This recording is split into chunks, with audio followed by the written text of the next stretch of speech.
Well, thank you, Charles, from our Enugu studio, and welcome to our Abuja studio.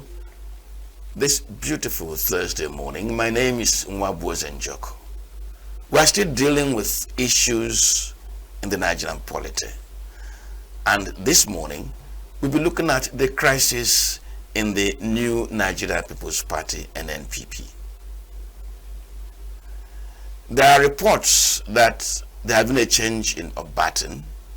There are reports that certain strong men in the party have been either suspended or expelled. But we'll discuss that later in the course of this program. My guest in the studio this morning is the national chairman of the new Nigeria People's Party, Nnpp, Dr. Agbo Major. Dr. Major, you're welcome to the program. Thanks for having me. Good morning, viewers. How does it feel playing politics? Well, very interesting.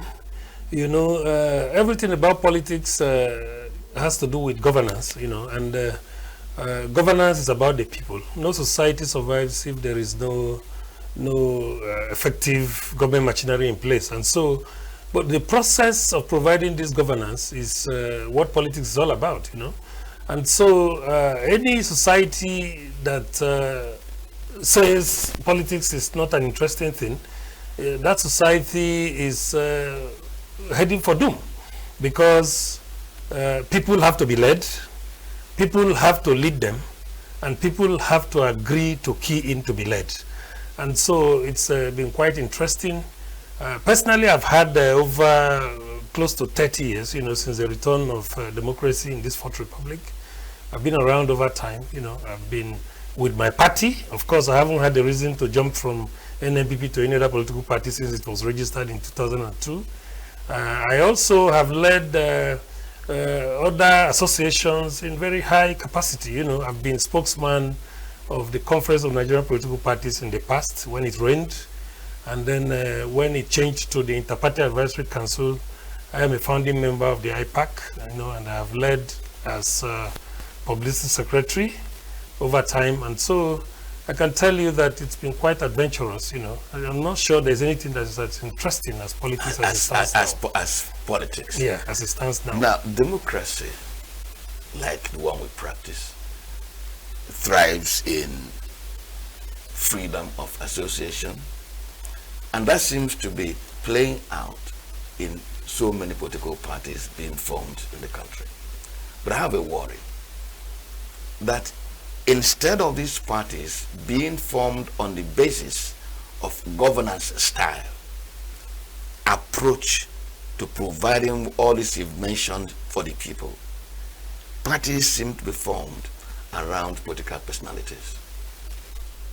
Does that sit well with you?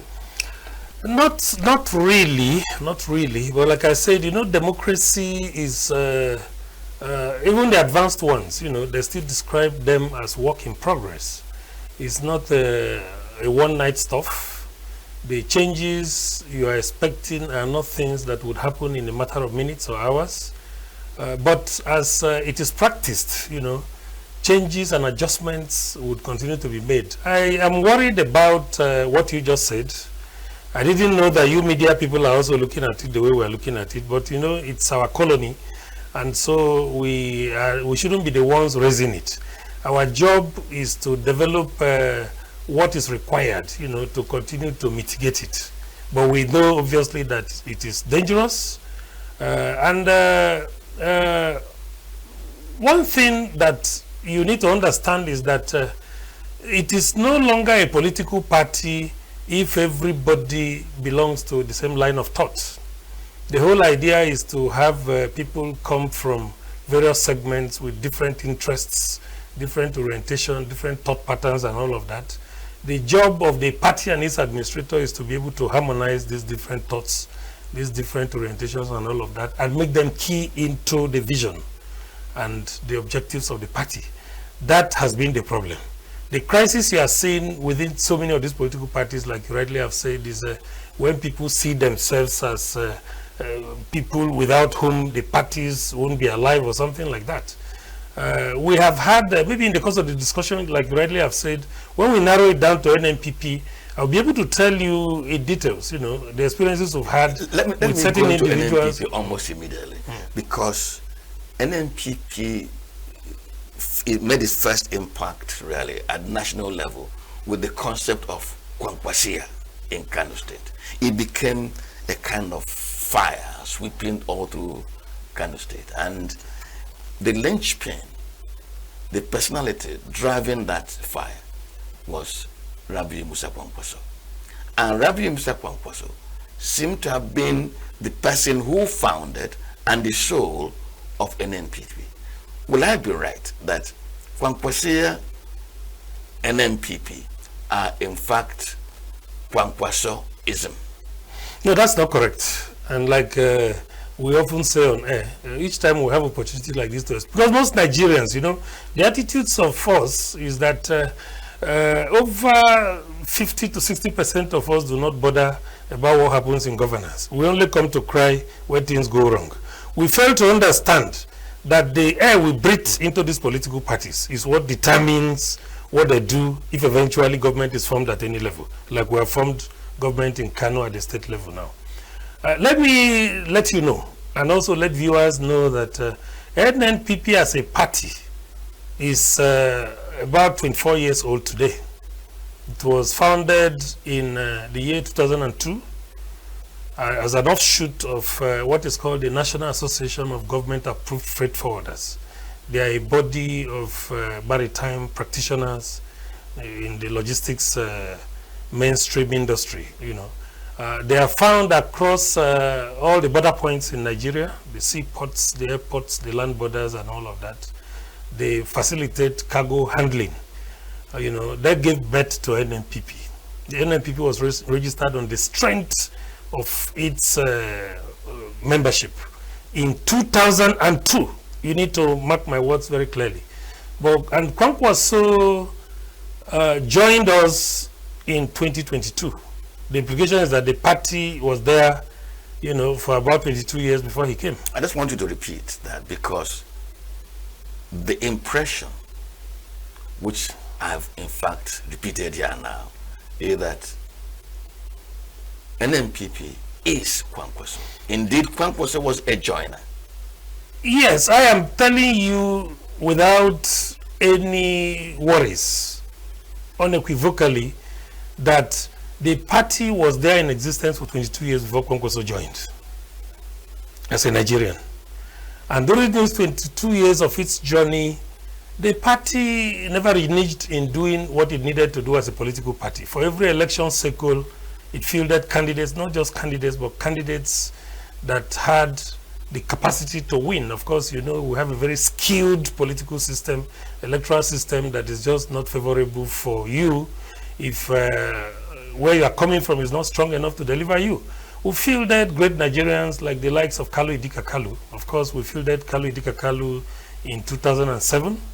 We fielded, he ran against Chris Okoti and all of that for the ticket. He got the ticket ahead of them.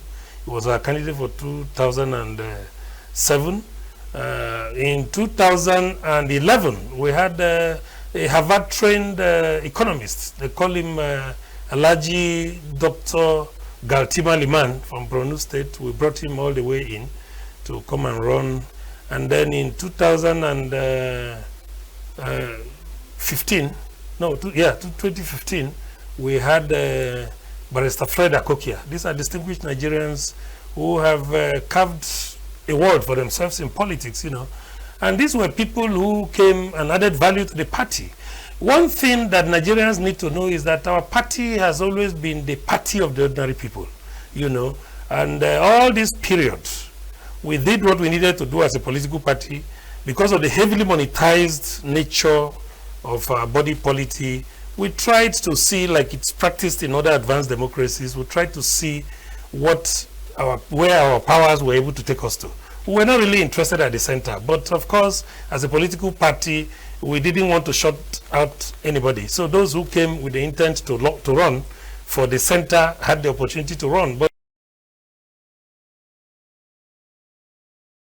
people look at governance at that lower level because our concern has always been the ordinary people, you know.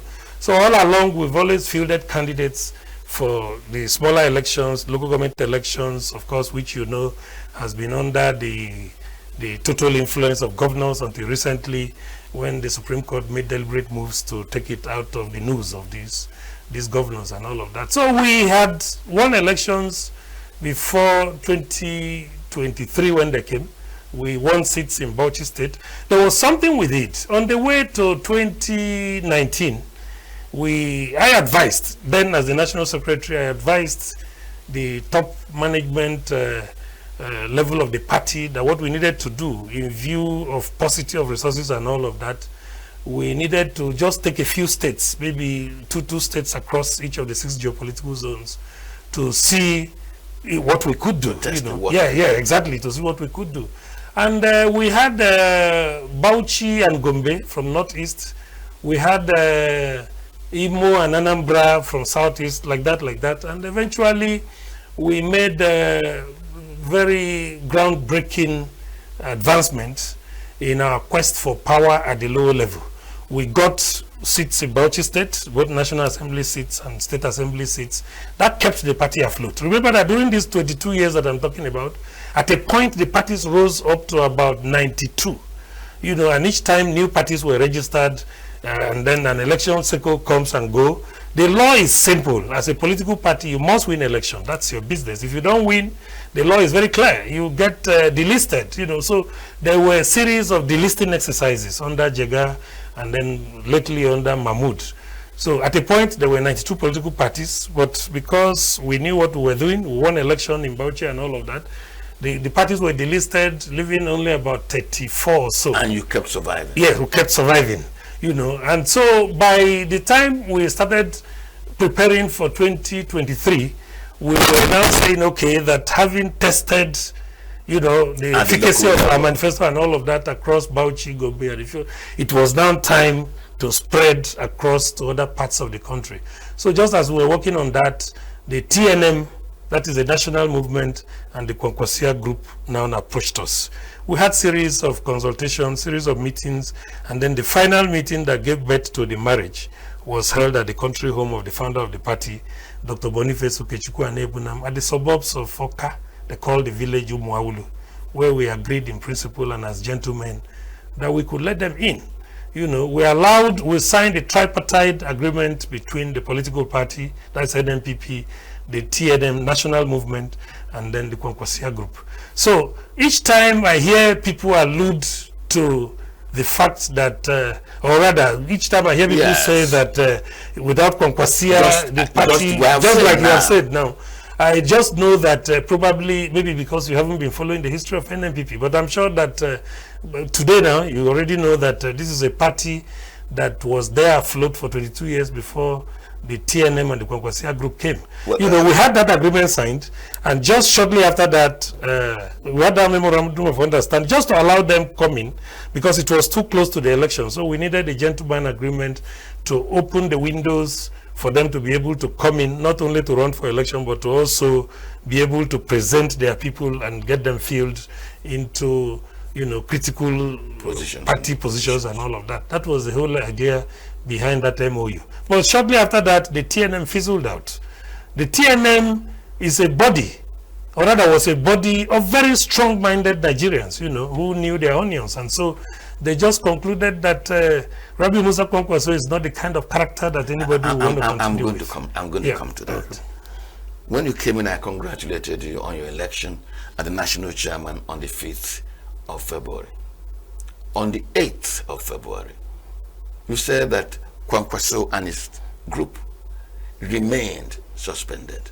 Now, from getting me out of my gratuitous ignorance about how long the party had been there before the group came in, is it that there's no alignment of ideologies, there's no alignment of perception, how these things should be done, that now is causing this current split? We had thought that the groups that came in were looking at the character of the two groups. Of course, none of us that were part of those discussions ever had anything to do with the Kwankwaso group or the TNM group. We only took them for their surface value. their perceived surface value. That is the understanding that they could be useful, in advancing the cause of the party. We looked at the clout of those that made up the TNM. That's the nature of political party. Yes. We also looked at the nature of the Kwankwaso group, because our initial understanding of the Kwankwaso group was that it's a collection of ordinary people. But we later got to know that somebody just put them together to use them to achieve what he wants to achieve each time the election comes, And today you can see, when we get to that level, I will let you know what is going on even within the Kwankwaso movement now, because people eventually have discovered that they've been used for too long, and then kept perpetually under, what do I call it, the ignorance that somebody somewhere has them in mind in terms of their interests and all of that. Eventually, it has dawned on them that that's not completely correct.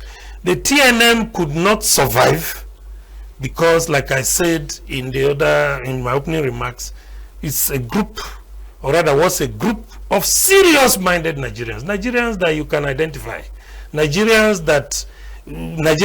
Nigerian listening to their names would say, oh, this man is vast, he has come a long way, and so on and so forth. It fizzled out because they woke up and discovered that they were under a leadership that was never going to deliver in the area of their set objectives and what they wanted to achieve and all of that. It died. The only thing that survived in that tripartite MOU, which is now not existing, is the Kwankwaso group. We noticed that shortly after that understanding was reached in Umuahulu in Anambra State, and we now said, okay, we had thought that these people would wait until we return to this MOU, which is hastily done, just because of the closeness to the election then and all of that, we had expected them to wait instead of throwing the party into that level of turbulence. We had expected them to wait until after the election when the MOU would be reviewed, but they didn't wait. And so we had to manage the situation, so that the party would be able to make do with what was available to it. We saw excesses of Rabbi Musa Kwankwaso and some of his followers.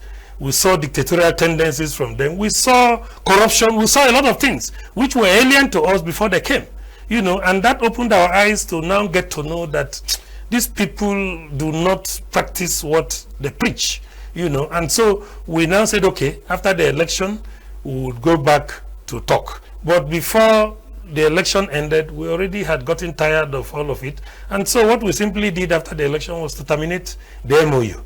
Terminate the MOU because we discovered that under no circumstances at all were we going to be able to continue with that MOU, because it's obvious that they simply were not prepared. What were the main issues in contention that led to the dissolution of the MOU? Well, the first thing that you need to know is that the MOU was not a perpetual one. It was an MOU that was either going to be reworked or killed immediately after the election. Use it to seek power. Not really to seek power. Like I said, the idea behind the MOU was to create opening for them to be able to come in and fit in. Party is about people. So it would have been out of place if we had denied them the opportunity to come. So we needed a kind of understanding, in whatever way, for them to be able to join, not only to run for election, but also to fit into positions. Yeah, so that they would have that sense of belonging. But unknown to us, were dealing with people that wouldn't be trusted. Let me just take one. You said the TSM fizzled. TNM fizzled out. You also said that they were men of substance. Yes. May not just be financial substance. They had political value. Yes. Wasn't it mismanagement that you allowed such group that had people of substance who could have contributed to the Nnpp? It was, you see, let me place it on record that allowing them to go was not the decision of the party. For us, we would have kept them. I don't want to mention names, but if I start mentioning names of those who were part of that MOU, you will see that that was a collection of strong-minded Nigerians. But they came through somebody. The person mismanaged them, not the party. It's Kwankwaso himself that failed in managing the TNM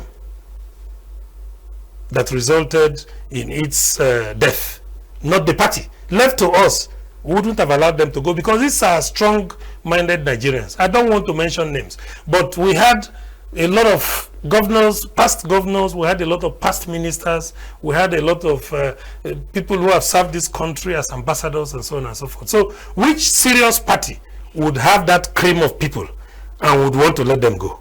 But it wasn't within our powers to keep them, because they came in through somebody. And I can tell you that that marriage that had the TNM signature on the MOU did not last even for 1 month.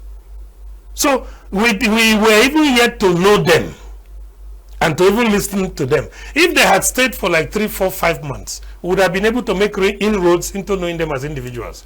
And so as a political party, we would have been able to, advance reasons why they shouldn't go. Even if the name of TNM was going to die on the records, we would have kept them as individuals, because we know that they have electoral values, we know that they are experienced politicians and so on and so forth. I don't want to talk about finances because I'm not in anybody's pocket, but what I can say is that these are people with established names politically in this country, and so we wouldn't have allowed them to go. But like I said, that union did not last even for 1 month. So we never had the opportunity of getting to know them as individuals. The few of them that we knew that we were able to keep are still with us, But under the umbrella through which they came, they left. It's over. Yes. I would have loved to ask you the next question, and that is, where does Musa Kwankwaso stand in Nnpp? I ask that question when we come back. Well, this is Signature Morning from the Abuja studio. We are looking at one of our political parties, the Nnpp. When it came, I think people were excited that an alternative was about to emerge. But somehow, the same affliction that is with other political parties, disagreements, factions, suspensions, expulsions, seem also to be trailing that party, making some people, Nigerians, wonder whether indeed there is a redemption coming from Nnpp. We'll continue this conversation after this short break. Please stay with us.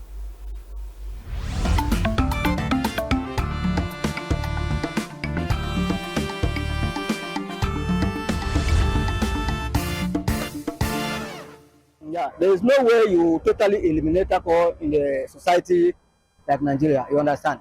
So the alcohol of a team, I don't really know, but there are things that, why would they even put, the Nigeria inflation is not in a balance that somebody will just go to bed without alcohol. You get me right? You will not sleep well. You won't sleep well. Are you with me? Some of us, these days, if your eyes are not dirty, we cannot sleep. But based on the situation we are facing today, like me in person, if I should go to my bed without the content of small alcohol, I cannot sleep. You got me right? I don't really know if when Nigeria fix our situation, we would divert from alcohol and be eating our food. Cancer is not minor disease that someone can take for granted. So having linked the alcohol, having linked to the cause of cancer and the rest of it, my advice to those taking alcohol would be that there should be a minimal intake of alcohol, not excessive. And for those that are addicted to it, there will be a kind of sensitization towards it, so that when someone is addicted to something, stopping it entirely will be very difficult. So when sensitization comes in, the sensitization will basically focus on minimizing it, the intake now. And it's also good to sensitize those that have not embarked on taking alcohol or that have not been addicted to taking alcohol. So all I can suggest is proper and thorough sensitization towards the effects or the consequences of alcohol, or taking alcohol, or too much of alcohol intake that regards or leading to the cancer problem. I think with that can minimize the rapid increase of cancer. Normally alcohol is not that bad, but much of it is bad. So alcohol is good for the body in some certain circumstances, but don't take much of it. It's a risk, though. But there are alcohol that is also nutrient. It's a nutrient to the body. For stress, sometimes you need it. Though don't take much of it. That is all. Honestly speaking, we have to like see how we can incorporate, or should I say, have like a lot of rehabilitation centers, and then also try to see how we can cancel all this ethanol, all this rubber drinks on the streets. Let's see how we can take them off the streets. It's affecting, and we should do it now. We shouldn't wait for any time. We should do it now. It has caused a lot of harm than good. So some people will say that they are taking it because of the situation, they find they safe, and maybe the environment they not conducive enough. People due to loss of job and all that, and some other frustrated issues. But the truth is that alcohol has never been a remedy to any issue. Yeah, and also once you continue taking alcohol due to a problem, it increases it. It doesn't reduce it. So my response to it is that, in fact, it's better to mitigate the use of alcohol entirely. And once that happens, people will begin to find solution to their immediate problem other than running to a shop or a bar to get alcohol.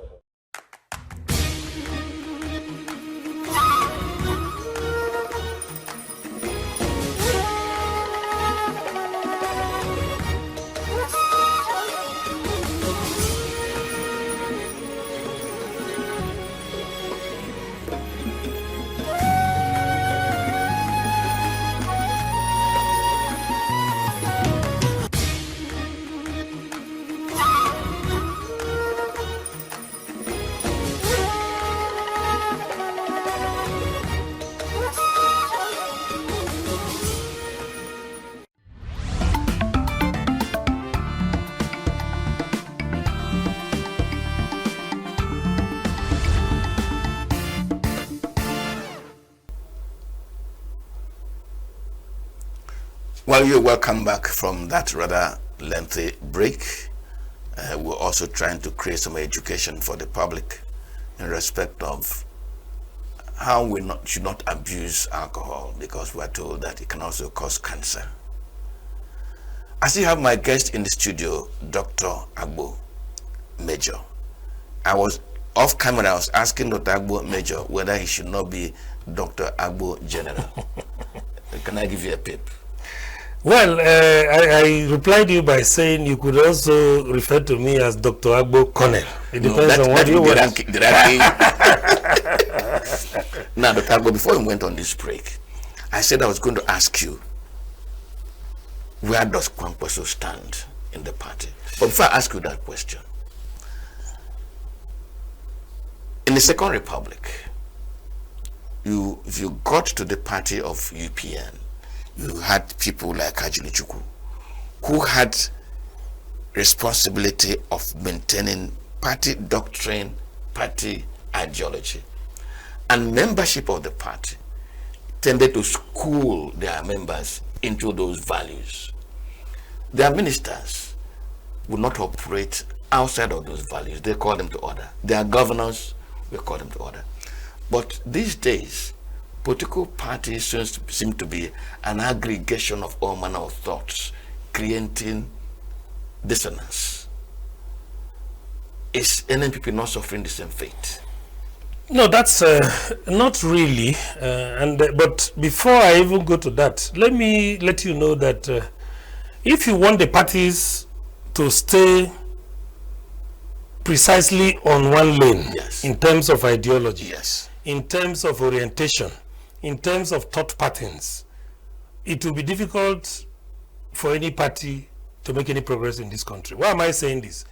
Nigeria is a secular state, meaning that we have different religions. Nigeria is a multi-ethnic setting, meaning that we have different cultures, different orientations and all of that. And so if you insist that a party must be guided by what it believes in, you are reducing our political parties to tribal political parties. What you need are broad-minded political parties, even if their offshoot is Igbo, for instance, the party should be able to accommodate Fulanis. Fulanis have different cultures. The party should be able to accommodate Hausas. Their culture is also different. It should also be able to accommodate the Yorubas. I think what is important is every party must be broad-minded, you know, to the extent that it would be able to bring in these diverse views and orientations. And the job it has to do is to be able to create in line with its ideology, in lines with its thought pattern, in lines with its manifestos. What it needs to do is to streamline these diverse opinions, you know, and culture and orientation. Yeah, it is tough, but that is the reality. You know, in the First Republic or thereabout that you were talking about, everybody knew that Nigeria was divided along regional lines. Exactly. So it was easy for UPN to operate as Yoruba Party. It was easy for NPN, for instance, to operate as a Northern Party. It was easy for the one that was led by Nnpp to operate as an Igbo Party. But events have overtaken that.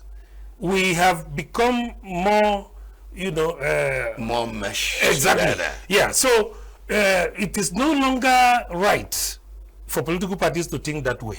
And so that now takes me to the idea of the reasons why every political party must let all sorts of people in, and instead should go ahead not looking at the characters of those people, but going ahead to develop measures to be able to check the excesses that may emanate from the characters of those people based on their thought pattern, based on their culture and all of that.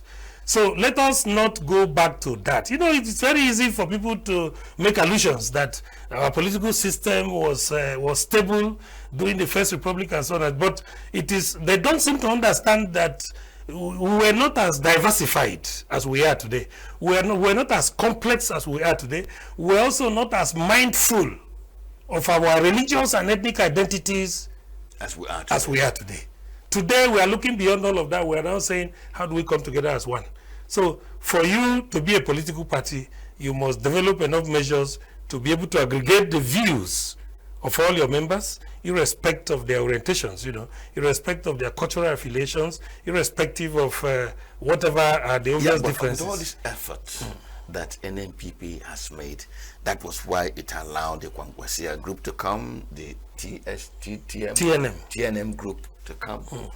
Yet they left you after you realizing that you ought to mesh, take care of all dispositions, take care of all thought patterns, create a harmony. Why, after all that effort, they still left? You see, it is important that I place it on record here. Let me take the TNM, for instance. It is very difficult to hold people who do not believe in your style of leadership. It is difficult to hold them together.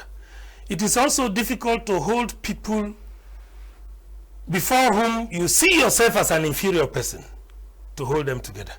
The TNM came in, but they were sent away because of the naughty attitudes of Rabiu Musa Kwankwaso.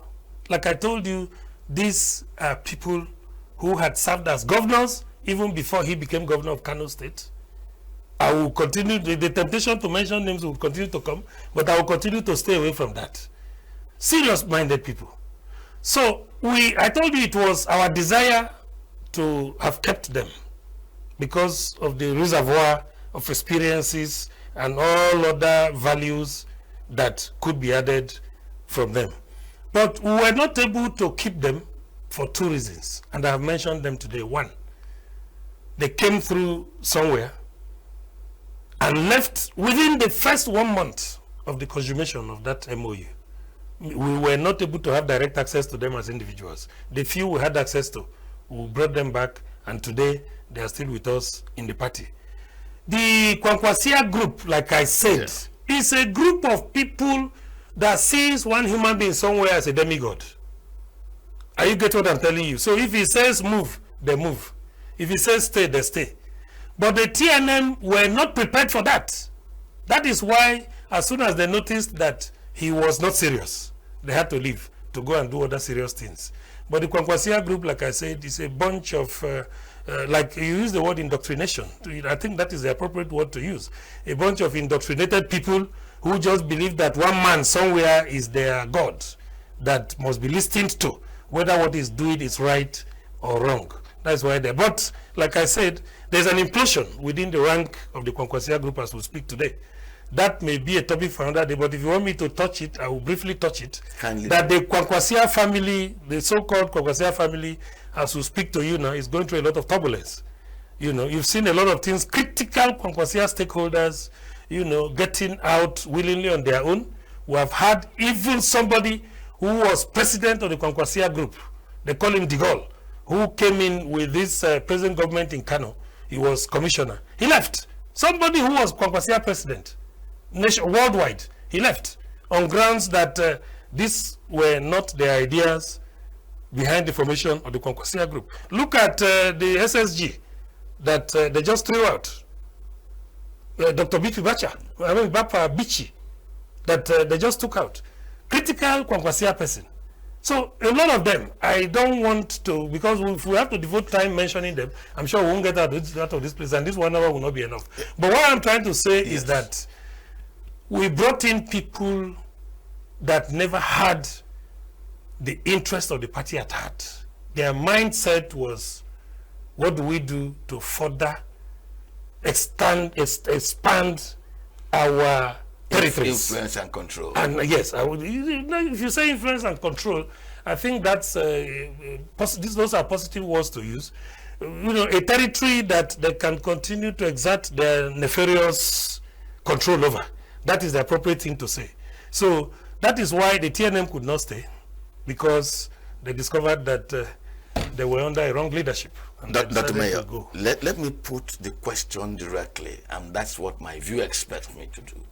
And that is, where does Rabiu Musa Kwankwaso stand in the NNPP today? If it is NNPP, I am telling you that Kwankwaso has no place in the NNPP as we speak now. Kwankwaso was suspended for anti-party activities. That's a in August. That's a very nebulous hold on, in August 2023, at a convention in Lagos. Now, before then, his membership was already shaky because we had terminated the MOU we had with the Kwankwaso group and the TNM. And he came with the Kwankwaso group and the TNM. So his membership was already shaky. But what the convention of 28 August 2023 in Lagos did was in line with the recommendations made by the Board of Trustees, that is the conscience and the custodian of all assets and liabilities of the party, in line with the recommendations made. Kwankwaso was suspended on the 28th of August 2023 alongside Buba Galadima and the rest of them. Now, what, as it is procedurally contained in the party's constitution, what needed to be done was for a convention to ratify that. And that was exactly what the National Convention of 4th through 5th of February in Lagos did. It only ratified the position of the BOT of the party and the position of the committee, you know, that he be sent away from the party. And that now further confirmed the cancellation of the MOU. So as it stands now, answering you directly, Kwankwaso, Buba Galadima, all of them that came through the Kwankwaso movement, including the governor of Kano State, are not members of our party. But because the governor won election on the platform of our party, we didn't want to expressly pronounce expulsion on him, like the convention did in Lagos. What we did was to say, okay, he remains under suspension. If he appears before the committee would review it, and in view of the fact that he's already an elected representative on the party's platform, the committee will review and then recommend to the National Working Committee and the Board of Trustees what next should be done to him as the governor of Kano State. I would have pushed you to tell me in specific terms these so-called anti-party activities? Because when you made that comment, I said nebulous. In specifics, what did Kwankwaso and his group do that were against the interest of Nnpp? Very good. In summary, I will mention up to like 5, because if I have to mention all of them, I'm sure this 1 hour is not enough. 1, he came into the party and created a system that took away the decision-making process of the party from what it used to be. The party hitherto listened to the entire strata of its membership, irrespective of your disadvantages politically, even financially. One thing about our party is that it has never been allowed to fall into the hands of money bags. That's why we took over 20-something years before Nigerians started knowing, there's a party called Nnpp. Why was it not deregistered? If we had allowed it in the hands of money bags, we would have started winning elections long ago. And I'm telling you that by now, the party, I cannot explain what would have been its state at the moment. He came in with those elitist tendencies, denied people the opportunity to be part of the decision-making processes of the party. That's number 1. He brought in massive corruption. As I talk to you now, our account is being censored by the Economic and Financial Crimes Commission. That has never happened in the party's 24 years of its existence. What happened to the accounts? So much money went in there from sale of firms. So much money were raised as, what do I call it, donations and contributions and so on and so forth. The laws are very clear on what happens to party funds. There are certain places where you cannot raise funds from. In the event that you are even able to raise funds, it has to be spent because it's public funds. But as I talk to you now, our account is so dirty. You see all sorts of withdrawals, even by people who cannot even sign signatures and all of that. You see pseudo accounts, all sorts of things. That was brought. 3, the situation room where candidates' forms were to be uploaded into the INEC website was fraudulently taken away from the party secretariat and taken to his house in Metama, where he freely, himself and Bagaladima, freely uploaded whoever they wanted. They left out those who participated in primary elections, who ordinarily were chosen as the candidates of our party across the various levels after the conclusion of a fairly conducted primary elections. They took the situation room to their house in connivance with the national secretary and the national chairman. Then what they did was they took it to Betama, where they fraudulently, uploaded whoever they wanted. The Kwankwaso people. A lot of things.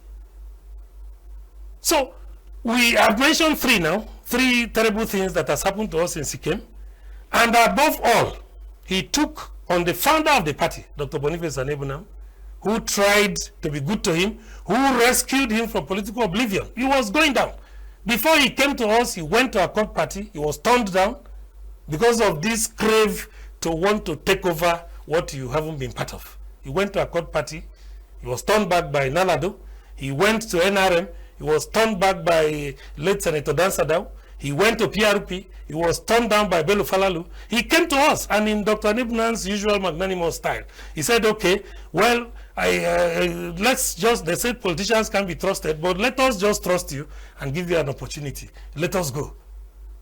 And that opportunity is what he messed up just within a span of 6 months. He had already started showing his true colors. If you don't go to Kwankwaso to say, I am here to clean your shoes, he will see you as his enemy. Is that democracy? I think it's not. Even if that would happen to any other person, not to someone like me. I believe in this party. I was part of its formation in 2002. And so anything that is against its interest is never acceptable to me. So we can continue to mention all these ills until tomorrow morning, because there are so many. Dr. Major. Yeah. Nnpp controls Kano State today.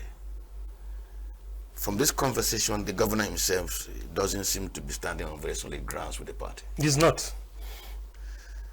So, will I be right to say, therefore, that the Kano State government is not NNPP's poster boy?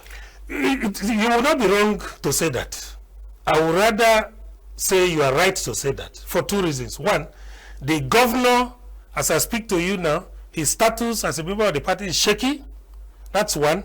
Two, he is not operating governance in that state in line with the manifestos and views of the party. And that is strange. Every government formed, because candidates campaign as party candidates, as candidates of the party based on the manifestos of the party. The only thing is that you try to domesticate it in such a way that it is workable in that particular place where you intend to provide leadership. So his campaigns were based on Nnpp manifestos, but his operations as governor, as we speak now, is not based on Nnpp manifestos. And those are the issues we're having with him. So as it stands now, he is doing what he likes in line with the dictates of his Soga, which is Rabi Musa Kwankwaso, and not what the party likes. And that is the area of departure. Those are the issues we're having with him today as we speak. That's what ended him, that suspension, 6 months first, renewed again for another 6 months, and any moment from now, the party is going to make another pronouncement. This time around, I don't know what it's going to be. But I can tell you that what is happening in Kano is not in line with the manifestos and the views of the party. It is rather in line with the views of his Oga, that is Rabi Musa Kwankwaso. They are running the state the way they want. Dr. Mayor, I'm a little bit hesitant to ask you the next question. Please ask. It's my responsibility to do just that. Does this mean, therefore, that in 2027, Dr. Yusuf, the governor of Kano State, is not sure of a ticket from an Nnpp? Well, he should know as a politician that the chances of him getting the Nnpp ticket is 1% out of 100. Except he retraces his steps very quickly, jettisons the unpopular, the overbearing nature of his Oga, Rabi Musa Kwankwaso, and turns to the other people of Kano. Except that is done, and that is also subject to very critical examination and critical analysis on the part of the party. Are you ready to align your views now with the views of the party? Are you ready to work now based on the dictates and the manifestos of the party? If these broad questions are answered, he could be given a chance, because like I said, party is about people. But as it stands today now, he's out in the cold. He's out. And he's out. I can say that. Do you want me to breathe down? Please, I will. Dr. Agbo Major,